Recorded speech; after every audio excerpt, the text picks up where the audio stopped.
موضوع الدرس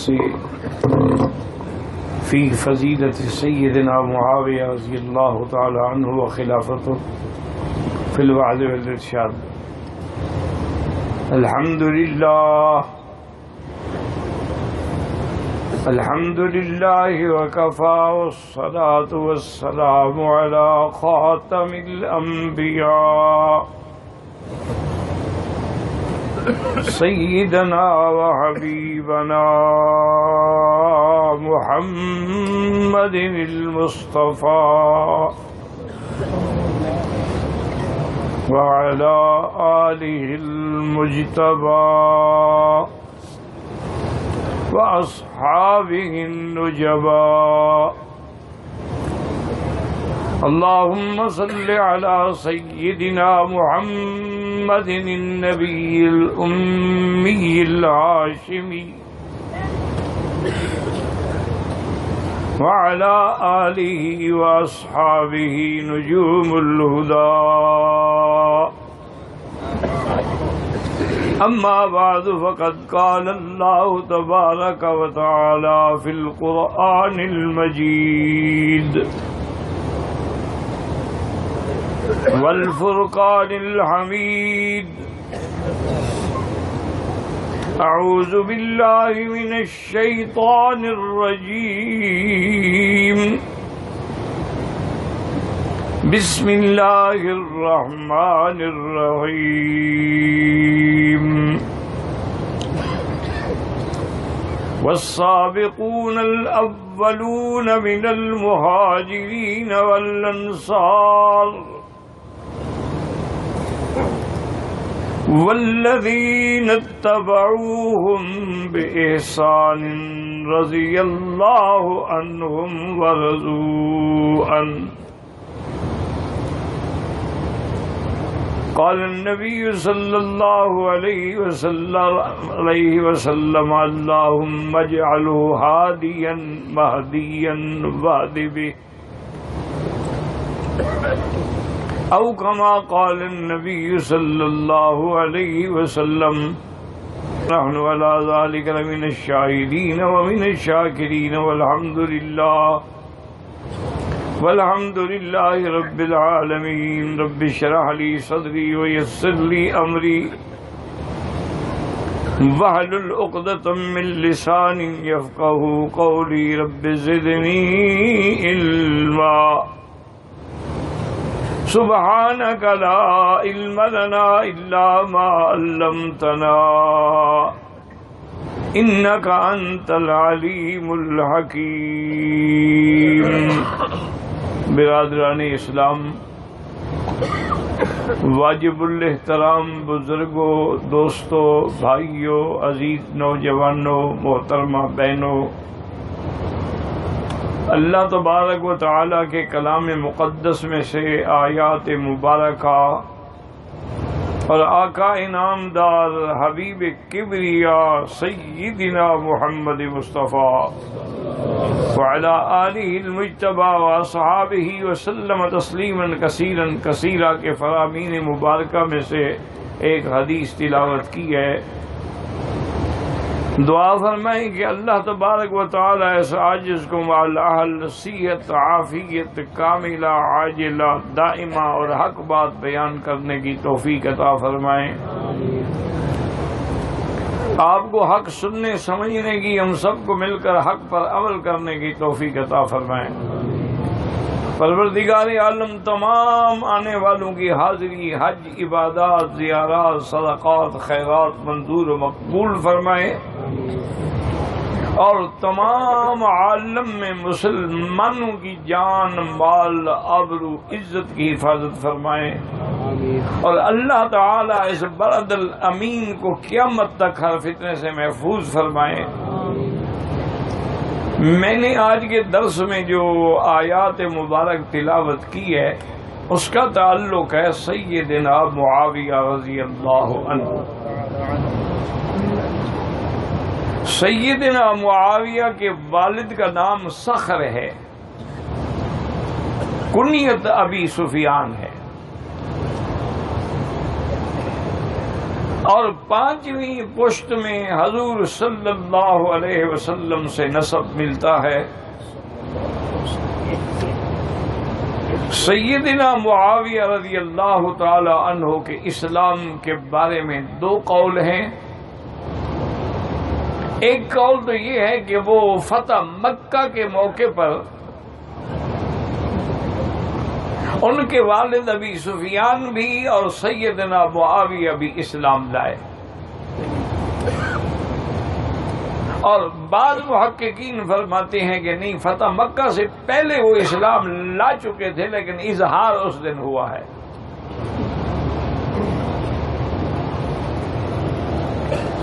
سیدنا معاویہ رضی اللہ تعالی عنہ بڑے خوبصورت سرو قد اور بڑا بھرا ہوا بدن تھا، اور چلنے میں، اٹھنے میں، بیٹھنے میں، بولنے میں بڑی متانت اور بردباری تھی۔ اور حضور صلی اللہ علیہ وسلم نے آپ کے لیے دعا بھی فرمائی تھی، اللہم اجعلہ ہادیا مہدیا وہد بہ، کہ یا اللہ اس کو ہدایت والا، ہدایت کرنے والا، اور اس کے ذریعے ہدایت پھیلانے والا بنا دے۔ اسی طرح ایک موقع پر حضور صلی اللہ علیہ وسلم نے دعا کی، اللہم علمہ الکتاب والحساب وقہ العذاب، کہ یا اللہ حضرت معاویہ رضی اللہ تعالی عنہ کو قرآن کا علم عطا فرما، حساب کا علم عطا فرما، اور قیامت میں عذاب سے نجات عطا فرما۔ اسی طرح روایات میں ہے کہ ایک دفعہ جبریل آئے، انہوں نے حضور صلی اللہ علیہ وسلم پہ بھی سلام کیا اور فرمایا کہ معاویہ کو بھی سلام کہیں، کیونکہ معاویہ جو ہے امین اللہ علی وحیہ ونعم الامین، اللہ کی وحی پہ انتہائی امانت دیانت سے کام کرنے والے ہیں، چونکہ حضور صلی اللہ علیہ وسلم نے انہیں کاتب الوحی بنایا۔ رضی اللہ تعالی عنہ وارضاہ۔ لیکن یاد رکھیں کہ یہ سابقون الاولون میں داخل نہیں ہے۔ قرآن پاک نے فرمایا نا کہ والسابقون الاولون من المہاجرین والانصار، اسلام میں سب سے سبقت کرنے والے ایک تو مہاجر اور ایک انصار۔ تو حضرت معاویہ نہ تو مہاجرین میں شامل ہیں اور نہ انصار میں، لیکن اس کے بعد جو تیسری قسم ہے اس کے سردار ہیں والذین اتبعوہم بإحسان، اور جو مہاجرین و انصار کی اتباع کرنے والا ہو اخلاص سے، وہ بھی ان کے ساتھ ہے، اللہ ان سے راضی ہو گیا۔ رضی اللہ عنہم ورضوا عنہ۔ سیدنا امیر معاویہ رضی اللہ تعالی عنہ سرکار دو عالم صلی اللہ علیہ وسلم کی وفات کے بعد دور صدیقی میں بھی وزیر رہے حضرت ابو بکر کے،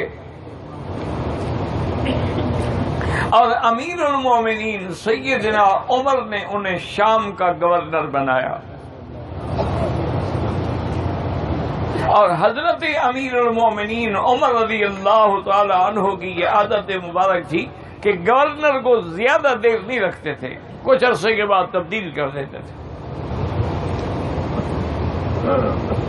لیکن یہ حضرت معاویہ کی شان ہے کہ حضرت عمر رضی اللہ تعالی عنہ کے دور میں یہ تقریباً 22 سال گورنر رہے، اور ان کو تبدیل نہیں کیا۔ بلکہ بعد میں حضرت نے فلسطین اور اردن کا جو علاقہ ہے وہ بھی حضرت معاویہ رضی اللہ تعالیٰ عنہ کی عملداری میں دے دیا. اور حضور صلی اللہ علیہ وسلم نے جو خواب دیکھا تھا بی بی ام حرام کے گھر میں کہ میرے صحابہ میں ایک جماعت ایسی ہوگی یرکبون علی ثبج البحر، وہ کشتیوں میں سوار ہو کر اللہ کے لیے جہاد کریں گے، اور ان کی شان ایسی ہوگی کہ جیسے بادشاہ اپنے تخت پہ بیٹھے ہوں، اور اجر کے اعتبار سے ان کا ثواب ایسے ہوگا جیسے ایک صحابی بدری کا ثواب ہے. بی بی ام حرام نے درخواست کی حضور میرے لیے دعا کرے، ہم نے فرمایا انت منہم، تم ان میں سے. دوسری دفعہ پھر حضور نے وہی خواب دیکھا تو پھر بی بی ام حرام نے درخواست کی حضور دعا میں، میں انت من الاولین، تمہارے لیے میں پہلے دعا کر چکا ہوں. تو یہ بیڑا جو ہے حضرت عمر کے حکم سے حضرت سیدنا معاویہ رضی اللہ تعالی عنہ 28 ہجری میں ان نے یہ بیڑا تیار کیا، اور بیڑا تیار ہونے کے بعد بحر روم پر مجاہدین کی فوجیں دوڑنے لگی، اور سب سے پہلا لشکر جو گیا روم کے خلاف، اس کا قائد کون تھا؟ یزید ابن سفیان، جو حضرت معاویہ کے بھائی تھے، اور حضرت معاویہ ان کے ہراول دستے میں تھے، اور بڑے بڑے صحابہ ابی ذر غفاری، حضرت ابو ہریرہ، حضرت ابو الدرداء، یہ سارے اس لشکر میں شامل تھے. ان کی قیادت کرنے والا حضرت معاویہ تھا رضی اللہ تعالی عنہ وارضاہ. اسی طرح اللہ تبارک و تعالیٰ کی شان ہے کہ حضور کا وہ فرمان بھی سچ ثابت ہوا، اور حضور کا ہر فرمان حق ہے اور سچ ہے. آپ نے اپنے بیٹے کو دیکھا سیدنا حسن کو، اور فرمایا ان ابنی ھذا سید، یہ میرا بیٹا سردار ہے.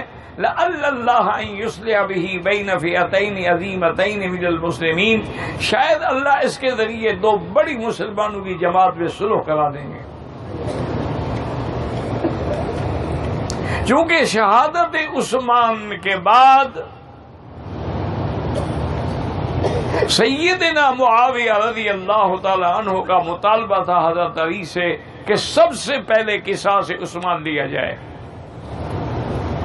کہ ایک خلیفہ رسول اللہ، داماد نبی مصطفیٰ ذی النورین رضی اللہ تعالی عنہ جامع قرآن کو مدینہ منورہ میں مظلوم بنا کے شہید کر دیا جائے اور جنازہ بھی نہ پڑھنے دیا جائے.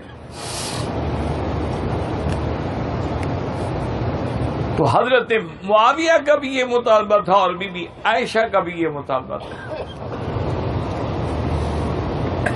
انہوں نے کہا سب سے پہلے آپ حضرت عثمان کے قاتلوں کو پکڑیں اور ان سے شریعت کے مطابق، قرآن کے فیصلے کے مطابق قصاص لیں. اور حضرت معاویہ رضی اللہ تعالی عنہ نے ایک پیغام یہ بھی بھیجا کہ اگر آپ مجبور ہیں تو مجھے حکم کریں، اجازت دیں، میں ان کو پکڑتا ہوں. یہ 800-700 آدمی، مٹھی بھر آدمی جو ہے مسلمانوں کو لڑانا چاہتے. حضرت علی رضی اللہ تعالی نے پیغام بھیجا کہ حضرت میں بھی یہی چاہتا ہوں کہ عثمان کے خون کا بدلہ لیا جائے، لیکن ابھی میری حکومت مستحکم نہیں ہوئی، ابھی میرا اقتدار جمع نہیں ہے، اور مدینے پر وہی منافقین دندنا رہے ہیں. میں وعدہ کرتا ہوں کہ میں ان پہ ہاتھ ڈالوں گا. بہرحال حضرت معاویہ نے یہ بات نہیں مانی، اور یہی وجہ تھی کہ ان دونوں کے درمیان میں ایک بہت بڑی خطرناک جنگ بھی ہوئی، جنگ صفین. لیکن ایک بات یاد رکھ لیں کہ خلیفہ برحق حضرت علی تھے، لیکن حضرت معاویہ بھی مجتہد تھے اور بی بی عائشہ بھی مجتہدہ تھی، اور یہ حضور کا فرمان ہے کہ المجتہد یخطئ و یصیب، کہ مجتہد سے کبھی غلطی ہوتی ہے، کبھی صحیح فیصلہ ہوتا ہے، لیکن فرمایا کہ ان اصاب فلہ اجران وان اخطأ فلہ اجر، اگر وہ ثواب پہ پہنچ جائے اس کو دوہرا ثواب ملتا ہے، اگر وہ غلطی بھی ہو جائے پھر بھی اس کو ایک ثواب ملتا ہے، ایک درجہ۔ یعنی مجتہد خطا کے بعد بھی مصیب ہوتا ہے، ماجور ہوتا ہے، وہ نعوذ باللہ گنہگار نہیں ہوتا۔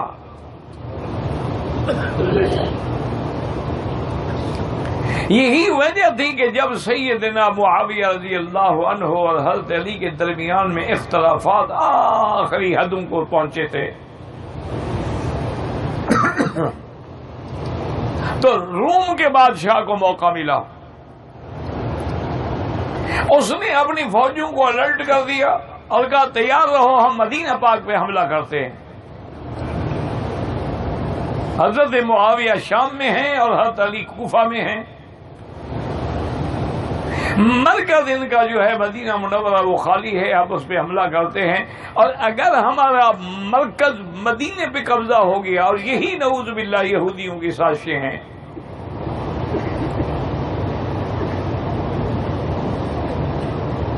اس کی اطلاع حضرت معاویہ رضی اللہ تعالی عنہ کو پہنچی تو آپ نے فوراً ایک خط لکھا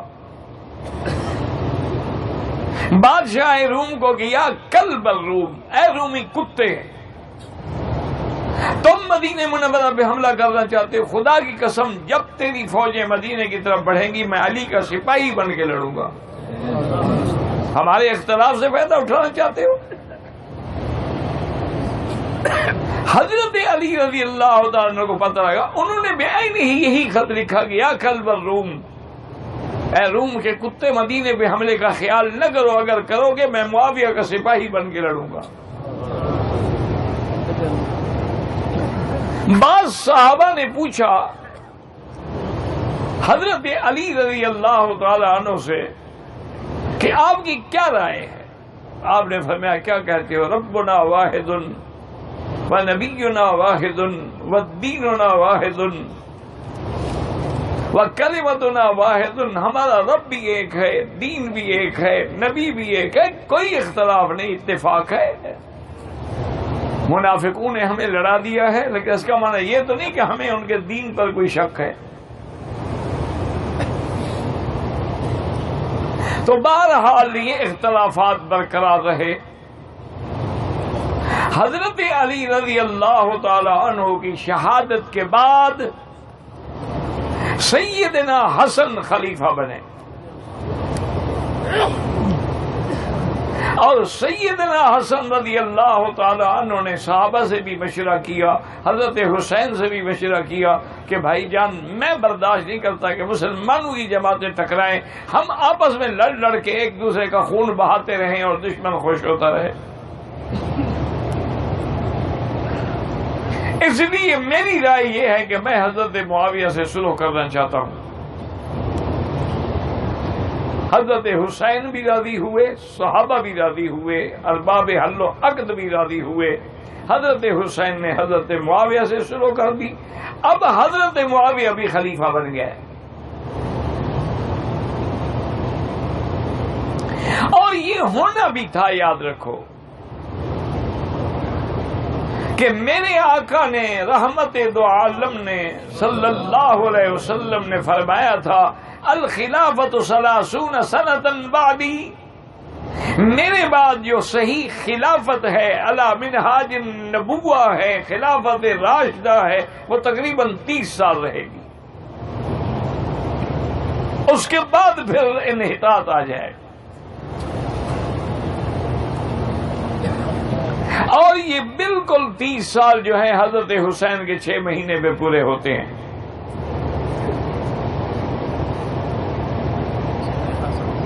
اب حضرت معاویہ رضی اللہ تعالیٰ عنہ جب خلیفہ بنے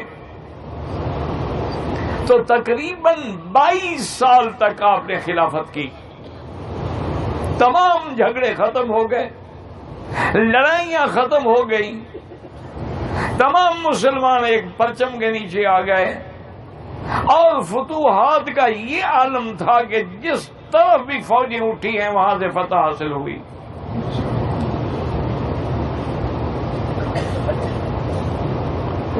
اب یاد رکھیں کہ حضرت معاویہ صرف صحابی نہیں، صحابی جلیل ہیں، کاتب الوحی ہیں، اور آپ کی بہن جو ہے بی بی ام حبیبہ وہ زوجہ محمد مصطفیٰ ہے۔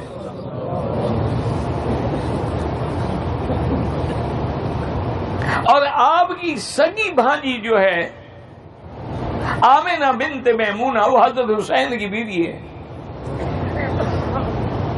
یہ اتنے قریبی رشتہ دار ہیں۔ ایک آدمی نے حضرت عبداللہ ابن المبارک جو امیر المؤمنین فی الحدیث ہیں، عبداللہ ابن المبارک جو ہیں یہ حدیث کے امام ہیں، حتیٰ کہ علماء نے لکھا ہے کہ یہ اتنا خوش قسمت شخص ہے کہ اگر اس کا ذکر کیا جائے نا تو اللہ کی رحمت نازل ہوتی ہے، اللہ والوں کی صحبت کا اثر ہوتا ہے۔ جیسے کہ مولانا روم سے کسی نے پوچھا تو انہوں نے مثال دی، انہوں نے فرمایا کہ آملے کا درخت ہے، اس پر آملہ لگا ہوا ہے اور آملہ پک کے گرتا ہے، تو ایک آملے کو تو آ کر ایک حلوائی نے اٹھایا اور اس سے کہا کہ دیکھو تمہیں تکلیف تو ہوگی، چونکہ تم میں سوئیاں مار مار کے ہم اندر کا گندا پانی نکالیں گے،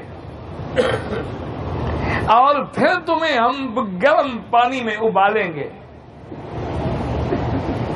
اس کے بعد ہم تمہیں جو ہے وہ شیرنی جب قوام پہ آئے گی تو اس میں ڈالیں گے، اس کے بعد ہم تمہیں مربع بنائیں گے۔ اب جب مربع آملہ بن جاؤ گے تو دل کی تقویت کا علاج ہوگا، حکماء مریضوں کو لکھیں گے اور سونے چاندی کے برگ لگا کے تمہیں لپیٹ کے دیا جائے گا۔ اور دوسرے آملے سے کہا ہاں جی تمہاری کیا؟ انہوں نے کہا جی میں مجھ سے یہ نہیں برداشت ہوتا کہ سوئیاں ماری جائیں اور پانی نکالا جائے اور پھر ہمیں گرم پانی مجھے رہنے دو۔ اور کہا ٹھیک ہے تمہاری مرضی۔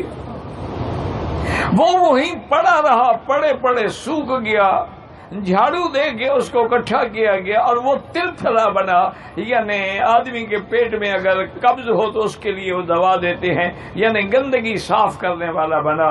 جس کو مربی کی صحبت نہیں ملی اس کا یہ نتیجہ ہوا، اور جن کو اللہ والوں کی صحبت مل گئی وہ آسمانوں پہ پہنچ گئے۔ تو اس لیے ہمیشہ یاد رکھیں کہ عبداللہ ابن المبارک وہ بندہ ہے جس کے ذکر سے بھی اللہ کی رحمت آتی ہے، اور ان کا لقب ہے امیر المؤمنین فی الحدیث۔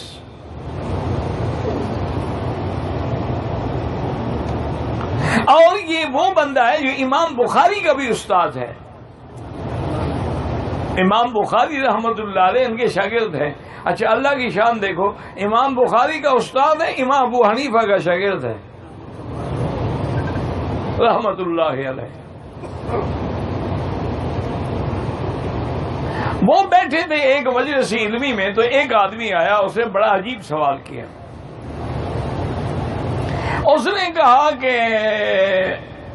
یا عبداللہ ایک سوال ہے، حضرت عمر ابن عبدالعزیز جو رئیس التابعین ہیں، جو ثانی عمر کا لقب جن کو ملا ہے عدل میں، عمر ابن عبدالعزیز اور حضرت معاویہ میں کیا فرق ہے؟ سوال کرنے والا بڑا ذہین تھا، یعنی صحابہ اور خلفاء کا آخری آدمی اور تابعین کا پہلے نمبر کا آدمی اختیار کیا۔ تو حضرت نے سننے کے بعد فرمایا ویحک، مجھے افسوس ہے تیری عقل پہ۔ انہوں نے کہا کیوں حضرت؟ فرمایا یاد رکھو کہ جس گھوڑے پہ سوار ہو کر حضرت معاویہ نے حضور کے ساتھ غزوات میں شرکت کی ہے اور اس کے پاؤں سے، گھوڑے کے پاؤں سے مٹی اڑ کے گھوڑے کے ناک میں میل بن گئی ہے، عمر ابن عبدالعزیز تو اس میل کا بھی مقابلہ نہیں کر سکتا. کیا کہہ رہے ہو؟ کیوں؟ اس کی وجہ یہ ہے کہ معاویہ صحابی ہے، عمر بن عبدالعزیز کا جتنا مقام ہو جائے صحابی تو نہیں ہے.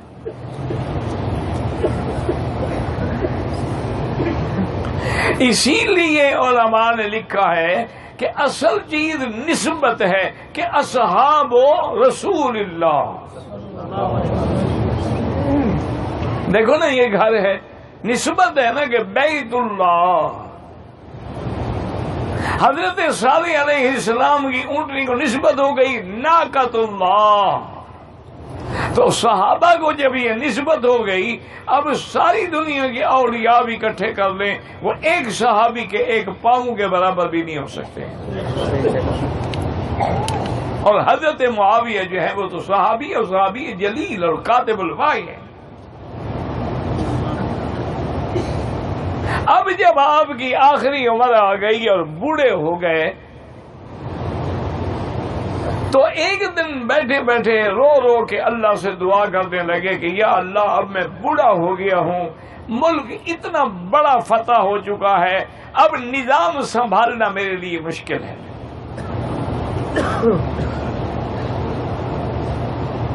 یا اللہ مجھے صحیح اور ایمان والی موت اور اپنا لقاء نصیب فرما.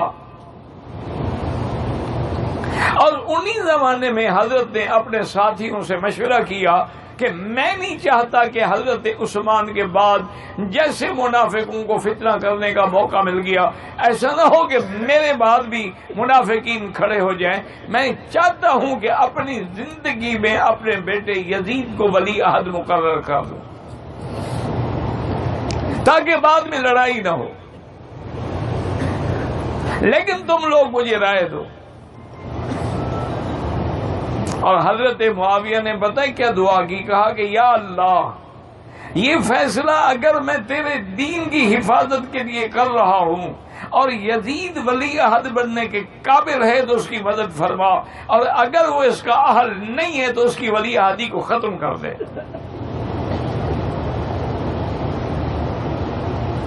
اسی سے دشمن تو غیر دشمن ہوتے ہیں نا. اپنے لوگ اہل سنت کہلانے والوں نے بھی فتنے کھڑے کر دیے. جی خلافت تھی اور حضرت معاویہ نے ملوکیت کی ابتدا کی کہ تخت پہ اپنے بیٹے کو بٹھایا.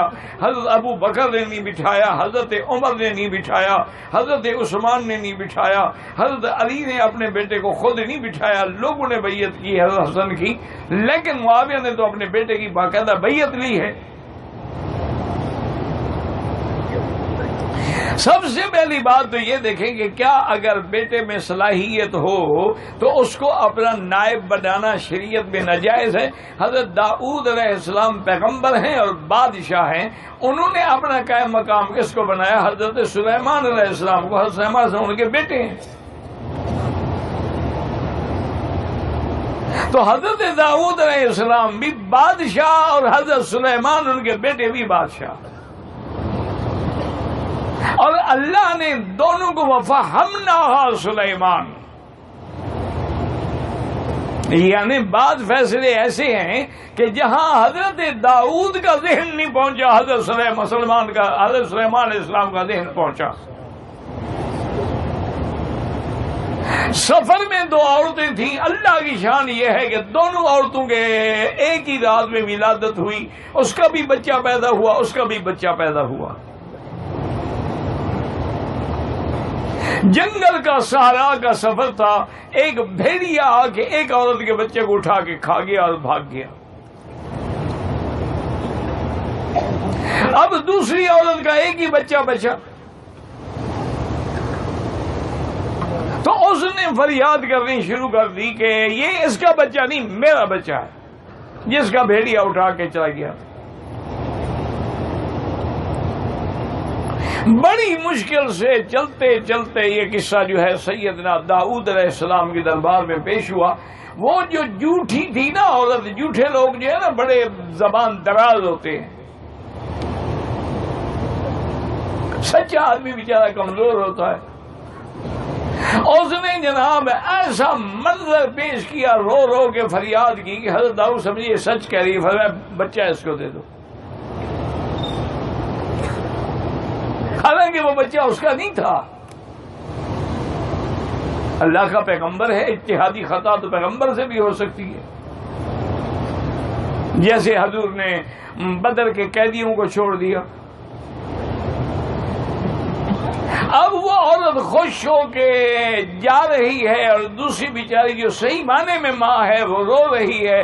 راستے میں حضرت سلیمان سے، حالانکہ ابھی وہ بچے تھے، جوان تھے، آ رہے ہیں. انہوں نے فرمایا ٹھہرو، کیا بات ہے، کیوں رو رہی ہے؟ اس نے کہا یہ واقعہ ہے، بچہ میرا ہے لیکن میں اپنا دعویٰ صحیح انداز میں پیش نہیں کر سکی. یہ عورت جو ہے بڑی تیز زبان ہے، بڑی چالاک ہے. اس نے حضرت داؤد کے سامنے ایسا منظر کھینچا کہ آپ نے سمجھا بچہ اسی کے، اس کو دے دیا اور میرے پاس واپس آؤ. حضرت سلیمان دونوں کو لے کے ابے کے دربار میں حاضر ہوئے، کہا ابا جان ان دو کا فیصلہ اگر میں کر دوں تو اجازت ہے؟ اور میں اجازت. بھئی اگر انہوں نے میرے فیصلے پر تیرے پاس اپیل دائر کر دی ہے تو کرو فیصلہ. حضرت سلیمان بیٹھ گئے کرسی پر، حکم دیا کہ جلاد کو بلاؤ. اور اس زمانے میں رواج یہ تھا کہ چمڑے کا ایک بڑا چادر بنی ہوتی تھی، اسی پر قتل کرتے تھے تاکہ خون نیچے نہ بہے. انہوں نے کہا وہ چادر بھی لے کے آئے، تلوار بھی لے کے آئے. جلاد آ گیا. اب عورتیں حیران ہیں. جب جلاد آ گیا تو حضرت سلیمان نے فرمایا جلاد سے دیکھو یہ بچہ ہے، ایک آدمی اس کو ایسے پکڑ لے، تم اس کے سر سے پوری طرح نشان لگاؤ صحیح معنی میں، اور پھر تلوار سے اس کو دو حصوں میں تقسیم کر دو، آدھا اس کو دے دو آدھا اس کو دے دو، کوئی خالی نہ جائے. اب جو حقیقی ماں تھی نا وہ کھڑی ہو گئی. اس نے کہا حضرت میرا بچہ نہیں، اسی کو دے دو. انہوں نے کہا بچ تو جائے نا میرا بچہ، کسی اور کے گھر میں رہے گا، زندہ تو رہے گا نا، اور اگر دو ٹکڑے ہو گیا تو مجھے کیا ملے گا؟ حضرت سلیمان نے فرمایا میں سمجھ گیا. دوسری عورت نے کہا ٹھیک ہے جی دو ٹکڑے کر دے. ہم نے میں تم جھوٹ کہتی ہو، بچہ اس کا. تو اللہ تبارک و تعالی نے حضرت اس نے قرآن کے اندر فَفَهَّمْنَا سُلَيْمَانَ آتَيْنَاهُ حُكْمًا وَعِلْمًا. تو اب حضرت سلیمان بھی بادشاہ ہیں، داؤد بھی بادشاہ ہیں. اور اللہ پاک نے بنو اسرائیل کو فرمایا تھا کہ بنو اسرائیل میں نے تم پہ کتنی نعمتیں کی ہیں، کتنے احسان کیے ہیں، تمہیں دشمنوں سے بچایا ہے. وَجَعَلَ فِيكُمْ أَنْبِيَاءً وَمُلُوكًا، اور تمہارے اندر میں نے نبی بھیجے اور تمہارے اندر میں نے بادشاہ پیدا کیے. اگر ملوک ہونا، بادشاہ ہونا بری بات ہے تو پھر اللہ کیسے احسان جلاتے؟ بات سمجھو. اسلام کی نظر میں خلافت ہو یا بادشاہت ہو یا عمارت ہو یا نظام پارلیمنٹری ہو یا نظام صدارتی ہو، اسلام اس کو اہمیت نہیں دیتا. اسلام اس کو اہمیت دیتا ہے کہ وہ کتاب و سنت کے تابع ہو. اگر ایک خلیفہ ہے لیکن وہ قرآن و سنت کے خلاف اگر فیصلہ کرے، ہمیں حکم ہے کہ اس کی تعمیل نہیں کریں گے. لا طاعت لمخلوق فی معصیت الخالق. اور اگر ایک بادشاہ ہے اور وہ اسلام کے مطابق فیصلہ کرتا ہے تو اس کے فیصلے کو تسلیم نہیں کیا جائے گا. بادشاہوں نے بھی، اب دیکھیں عالمگیر بھی تو بادشاہ تھا نا. اب دیکھیں اسی طرح کتنے بادشاہ، صلاح الدین ایوبی ہے، غوری ہیں، غلامان ہیں، کتنے لوگ ہیں جو بادشاہ تھے لیکن انہوں نے تاریخ میں اپنی مثالیں چھوڑی ہیں. آج بھی پورے ہندوستان میں نظر ڈالیں، ہر طرف سے آپ کو مسلمان بادشاہوں کی علامات، ان کی عمارات اور ان کے بنے ہوئے مساجد اور منبر اور قلعے نظر آئیں گے۔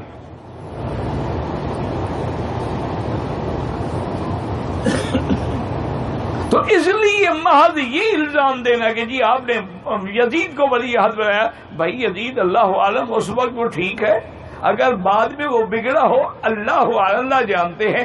بعض علماء یہی کہتے ہیں کہ اقتدار ملنے کے بعد وہ خراب ہوا، پہلے وہ بالکل ٹھیک تھا۔ تو ان کو خلافت دینے میں حضرت معاویہ کا کیا گناہ ہے؟ رضی اللہ تعالی عنہ، حضرت معاویہ رضی اللہ تعالی عنہ کی دعا منظور ہوئی اور آپ 22 رجب کو وفات فرمائی۔ یہ آج کل جو شیعہ نے امام جعفر صادق کے نام پہ کونڈے بناتے ہیں، کھانے بناتے ہیں، یہ اصل میں امام جعفر کا اس سے کوئی تعلق نہیں۔ امام جعفر تو 22 رجب کو فوت ہی نہیں ہوئے۔ اصل میں یہ بغض معاویہ ہے، وہ حضرت معاویہ کی موت پہ خوشی مناتے ہیں اور کونڈے بنا کے لوگوں کو کھلاتے ہیں۔ حضرت حسن رضی اللہ تعالی عنہ کے بعد حضرت معاویہ بنے اور ان کے بعد پھر یزید بنا، لیکن یزید کی بڑی دنیا نے بیعت کر لی، لیکن ارباب حل و عقد نے بیعت نہیں کی، مکے مدینے والوں نے بیعت نہیں کی۔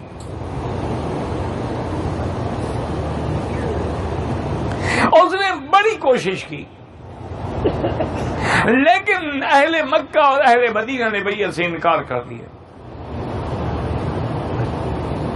ان انکار کرنے والوں میں حضرت حسین بھی تھے رضی اللہ تعالی عنہ۔ زندگی باقی انشاءاللہ تو پھر حضرت حسین رضی اللہ تعالی عنہ کا اور عظمت شہداء کا اور سیدنا حسین کی قربانیوں کا بھی ذکر کریں گے، لیکن ایک بات یاد رکھیں کہ یہ ماننا نہیں ہوتا ہے کہ اگر یزید غلطی کرے تو انسان نعوذ باللہ حضرت معاویہ کو گالی دے۔ حضور نے فرمایا کہ لا تسبوا اصحابی، میرے صحابہ کو کبھی گالی نہ دینا۔ اور یہ بھی فرمایا ہے کہ لو ان احدکم انفق مثل احد ذهبا ما بلغ مد احدهم ولا نصیفہ، تم اگر سونے کا پہاڑ خیرات کرو اور میرا صحابی مٹھی بھر جو خیرات کرے، اس کا مقام تم سے زیادہ بلند ہے۔ کیوں؟ انہ صاحب رسول اللہ صلی اللہ علیہ وآلہ وسلم۔ صحابی کیا مانا؟ صحابی مانا ساتھی، صحابی مانا دوست، صحابی مانا رفیق، لیکن شریعت کی اصطلاح میں صحابی کہتے ہیں الذین ادرکوا زمان النبی صلی اللہ علیہ وسلم بالایمان، کہ جن کو حضور کی صحبت ایمان کے ساتھ نصیب ہوئی، چاہے وہ ایک منٹ کے لیے بھی ہو، وہ صحابی بن جاتا ہے اور اس کا مقام اتنا اونچا ہو جاتا ہے کہ ساری دنیا کے اولیاء بھی اس کے گرد کو نہیں پہنچ سکتے ہیں۔ تو اس لیے ہمیشہ سیدنا معاویہ صحابی ہے، جلیل القدر صحابی ہے، فقیہ ہے، کاتب الوحی ہے، 5ویں نسب میں حضور کے ساتھ ملتے ہیں اور حضور پاک کے سالہ بھی ہیں، اور سیدنا حسین کے اخوال میں بھی ہیں کہ ان کی بھانجی جو ہے وہ حسین کی بیوی ہے رضی اللہ عنہ وارضاہ، واللہ اعلم۔ ویڈیو کے نیچے سبسکرائب کے بٹن پہ کلک کریں، بیل کے آئیکن پہ کلک کیجئے تاکہ ہر نئی ویڈیو کی نوٹیفیکیشن آپ کو مل جائے۔